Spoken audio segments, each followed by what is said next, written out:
বাস্তববাদের সরল ও স্বচ্ছ বাস্তবতা আর কূটনীতি জটিল সমীকরণে টিকে থাকতে রাষ্ট্রগুলো গোপনে অনেক কিছুই করে, কিন্তু চাইলে কি আর সব গোপন রাখা যায়? কেননা ঘাড়ে নিঃশ্বাস ফেলা ও আড়ে পাতার মতো অন্য রাষ্ট্রেরও তো অভাব নেই। স্যাটেলাইট চিত্রে ধরা পড়েছে উত্তর কোরিয়া রকেট উৎক্ষেপণে যাবতীয় সুযোগ সুবিধা সংবলিত একটি ঘাট নির্মাণ করে ফেলেছে। স্যাটেলাইট ছবি বিশ্লেষণকারী একাধিক সংস্থার ধারণা, বৃহৎ আকারের রকেট উৎক্ষেপণের জন্যই ঘাটটি নির্মাণ করা হয়েছে। নতুন এই ঘাটটি সোহায় স্যাটেলাইট উৎক্ষেপণ কেন্দ্রের অংশ। 2022 সালে সোহায় পরিদর্শনের সময় উত্তর কোরিয়ার সর্বোচ্চ নেতা কিম জং উন বড় রকেট তৈরি ও এর জন্য উপযুক্ত উৎক্ষেপণ কেন্দ্র এবং সংশ্লিষ্ট সুযোগ সুবিধা সম্পন্ন স্থাপনা নির্মাণের দিক নির্দেশনা দিয়েছিলেন। বিশ্লেষকরা বলছেন, পিয়ংইয়ংকে শত্রু ভাবা রাষ্ট্রের জন্য এটা অনেকটা সুস্থ না হবার মতো মাথা ব্যথার কারণ। যেখানে একের পর এক ব্যালিস্টিক ক্ষেপণাস্ত্রের পরীক্ষা চালাচ্ছে উত্তর কোরিয়া, সেখানে বড় রকেট উৎক্ষেপণ করে মহাকাশে কক্ষপথে স্যাটেলাইট স্থাপন করে উত্তর কোরিয়া তার ক্ষেপণাস্ত্র শক্তি বাড়াতে চাচ্ছে। কেননা স্যাটেলাইটের মাধ্যমে ক্ষেপণাস্ত্র ছোড়া, গতিপথ নিয়ন্ত্রণ ও তদারকি, লক্ষ্যে পৌঁছে দেওয়ার মতো কার্যক্রম সহজেই করা যায়।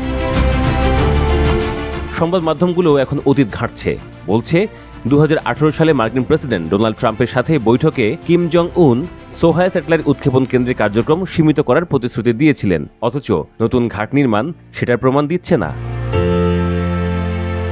প্ল্যানেট ল্যাবস পিবিসি বলছে, স্যাটেলাইট ছবির টাইমলাইনে গেলে মে মাসে 25 তারিখে দেখায় ওই ঘাট নির্মাণাধীন, আর সেটি বানানো শেষ হয়েছে এই গত সোমবার। প্ল্যানেট ল্যাবস পিবিসির মতে, আগে রকেট তৈরির যাবতীয় সরঞ্জাম ট্রেনে করে পরিবহন করা হতো। নতুন ঘাট নির্মাণের ফলে এখন জলপথে সহজেই প্রয়োজনীয় সরঞ্জাম পরিবহন করা সম্ভব। ঘাটটিও এমন কলেবরের যে বড় আকারের জলযান সেখানে ভিড়তে পারবে। বড় আকারের জলযানের অর্থ একবারে বেশি পরিমাণে সরঞ্জাম পরিবহন করা সম্ভব।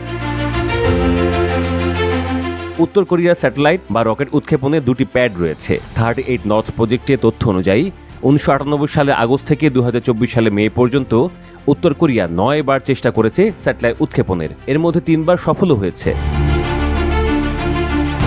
আন্তর্জাতিক ঘটনা প্রবাহ বিষয়ক বিশ্লেষকরা বলছেন, দক্ষিণ কোরিয়া গত 2 বছরে 4 থেকে 5টি নজরদারি স্যাটেলাইট মহাকাশে কক্ষপথে স্থাপন করেছে। তার নিকটতম ও বৈরী প্রতিবেশী উত্তর কোরিয়া কি করে, এখন সেটাই দেখার বিষয়।